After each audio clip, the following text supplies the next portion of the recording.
Geoff Buchholz is the political editor at WBBM, joins us now. Good morning, Geoff. How are you? Good morning. I'm well, gentlemen. How are you? Good to be with you this morning. Thanks for joining us. Let's just get to the story yesterday. In Indiana, Governor Mike Braun signed the bill that now will empower the authority to do what they want to do, acquire the land, test it, and eventually build a football stadium in Hammond for the Chicago Bears. Meanwhile, in Springfield, you had progress being made as well. Maybe not as much as some people had hoped, but there was progress with the Arlington Heights movement. How would you interpret, for people wondering, what happened yesterday? How big was it? What do you think? So the developments in Indiana are significant, as you point out. It took Governor Braun about 90 minutes from the time the Senate in Indianapolis gave final approval to the Stadium Authority bill for him to sign the thing into law. And while that certainly sounds like a big deal, and it is, there's still some work that has to be done. The local leaders in Lake and Porter County, for instance, still have to approve a whole raft of increased taxes on hotel stays, restaurant meals, entertainment, those kinds of things, to create the pool of money that will pay back the bonds that the Stadium Authority will have to issue in order to build a stadium, which apparently is going to be near Wolf Lake in Hammond. So there's still some work to be done in Indiana, and a lot of it is the sort of below-the-line stuff that doesn't get a lot of attention. In Illinois, we were certainly expecting more action on the mega projects bill. This thing was sponsored by Cam Buckner, friend of the score, the state representative from Chicago, whose district includes Soldier Field, by the way. This is the deal that would give the Bears or any mega project developer in Illinois, like a data center or any kind of large development, the ability to lock in long-term property tax payments with local governments and that kind of thing, and would also, by the way, provide a break on sales taxes for the purchase of any building materials used in a mega project. And I haven't priced sheetrock recently, but that seems like it would be a pretty big savings. And then about an hour after that bill passed out of the House Revenue and Finance Committee, the full House adjourned until after the primary. So they're not back in town until March 18th. And my guess is that in those 3 weeks or so, 2.5 weeks, what's going to happen is that Representative Buckner and a lot of the state legislative leaders and the governor's people and the Bears are going to have real conversations about what Chicago needs and what Chicago's delegation in Springfield needs to see from the Bears in order to vote for anything that would make it easier for them to leave Soldier Field. So I think for Bears fans who've been kind of frustrated and feeling like the state has been kind of on the sidelines while Indiana's been doing all this work, they saw a little bit of activity, but this activity is going to tee up a larger conversation about the price tag that the folks in Chicago, the people who represent Chicago, are going to need before they're going to just vote for whatever the Bears want in order for them to build in Arlington Park. Geoff, you heard Governor Pritzker coming into the segment talking about not wanting to be shaken down. What is he referring to? Zach, what I think he's talking about there is the idea that the Bears want, and this is a widely held impression, that what the Bears are looking for is they want the state to build a stadium for them in the way that Indiana has promised to build a stadium for the Bears, which the Bears would then be able to rent with an option to buy. And the governor's made it clear from the very outset that he is not interested in giving the Bears any money for a stadium. He is totally open to the idea of the state paying for improvements in infrastructure around a stadium. He said, we do that for private businesses all the time in the state of Illinois. So you want to widen roads, upgrade sewer systems, that kind of thing. The state's totally down with helping out with that kind of thing. But the actual payment for a stadium, actually building a stadium, that's going to be on the McCaskey family if the deal is done in Illinois. And the McCaskey family has said that the actual building of the stadium in Arlington Heights, the team is going to pay for that. And so I think the governor's comments are designed to sort of provide a contrast to what's happening in Indiana, where the state is like, sure, we'll build you a stadium, come on over to Wolf Lake.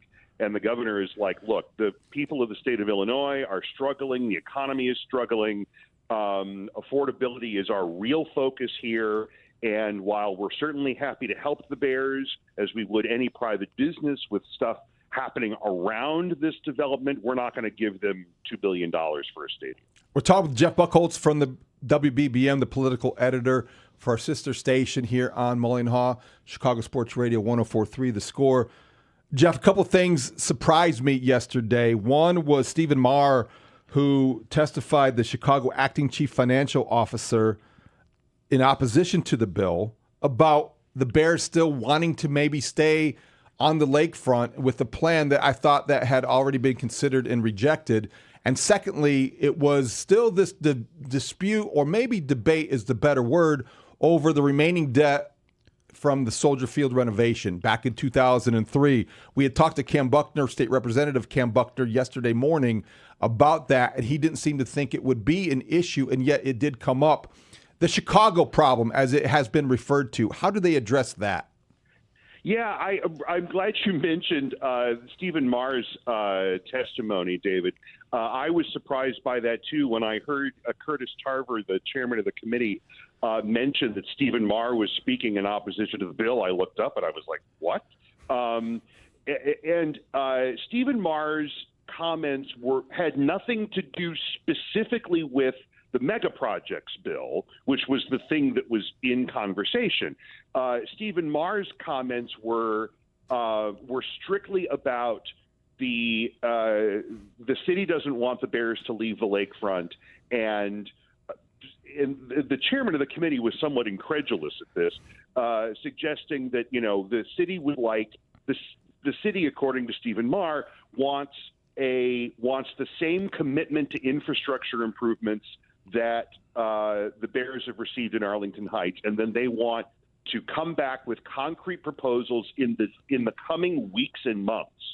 And in the meantime, Indiana is poised to give final approval to their stadium authority bill.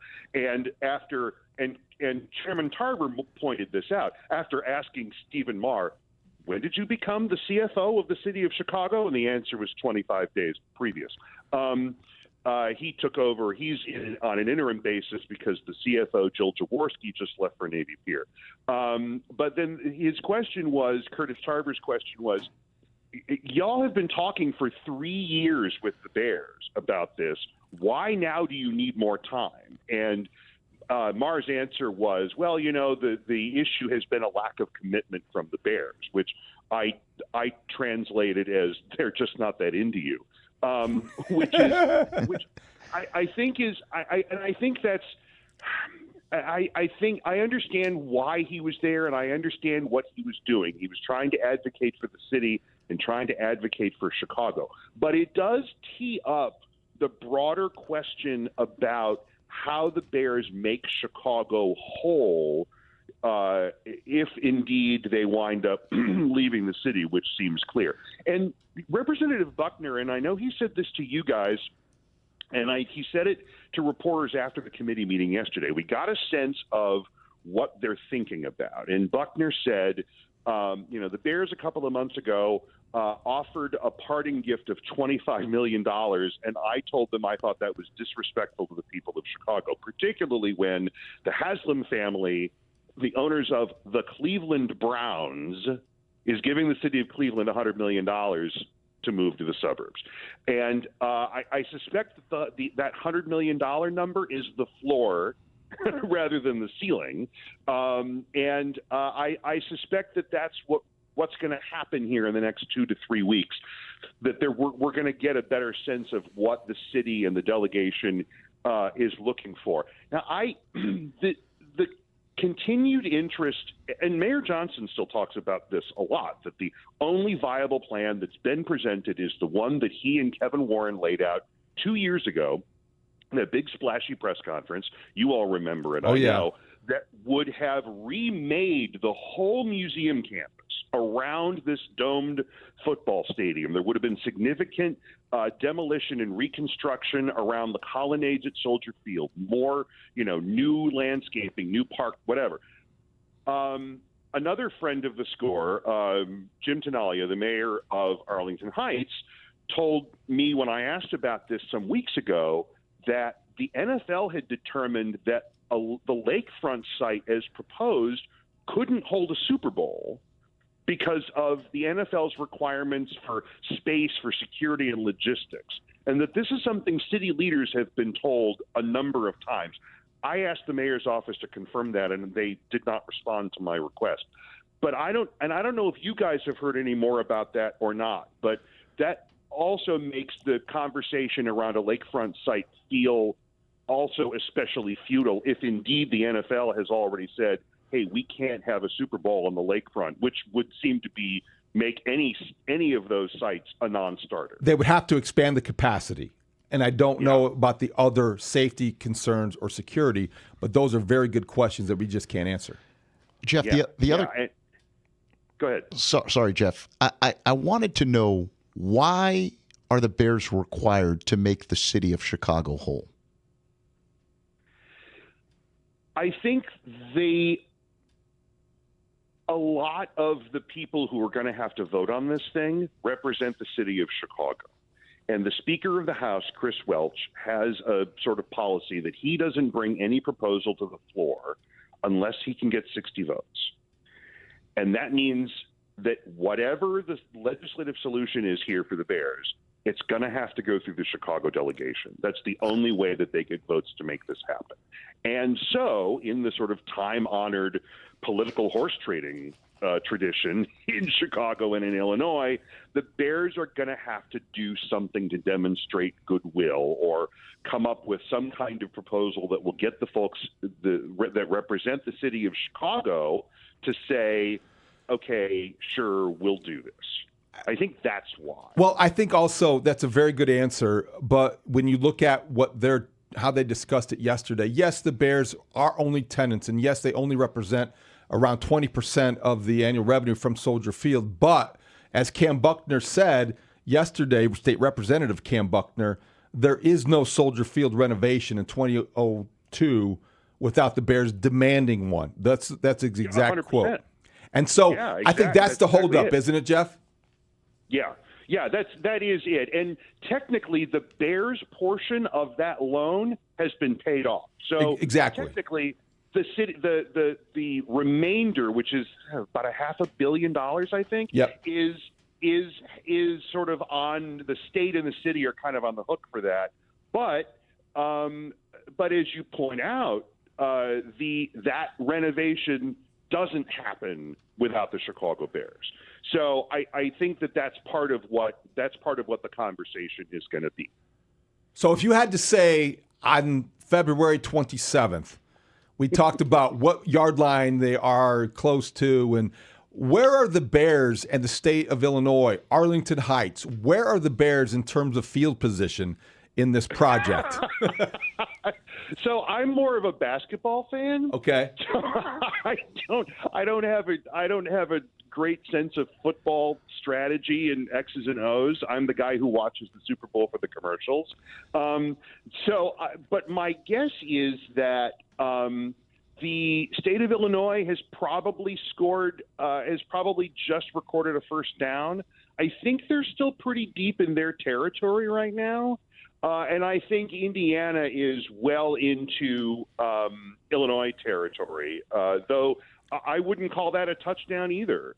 There's a lot of work that needs to be done. And I do think, and I talked about this with Layla and Marshall yesterday, I really do think that this is going to come down to whether George McCaskey is really interested in alienating a whole bunch of fans of the Chicago Bears so that he can get a deal out of the state of Indiana. I think he's looking for any reason to not have to say yes to Indiana and then get stared down by people the next time he has to go to a City Club of Chicago luncheon. All right, so let's look at it this way. March 18th, what does George McCaskey need to hear to make Arlington Heights a viable site to start putting shovels in the ground and start building?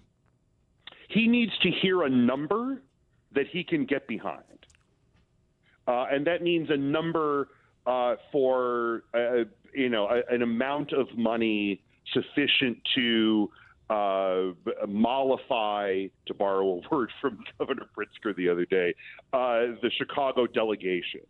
And he needs to hear a commitment from the speaker and from the governor that, okay, if this is the number, then we're going to get the votes together and we're going to make this happen before the end of the regular legislative session, which is, and I'm going to say it's not until the end of May, but the end of May is going to be here before we know it. So that's what he needs to hear. Geoff, thanks so much for your time and expertise. Really appreciate it. Look forward to talking again.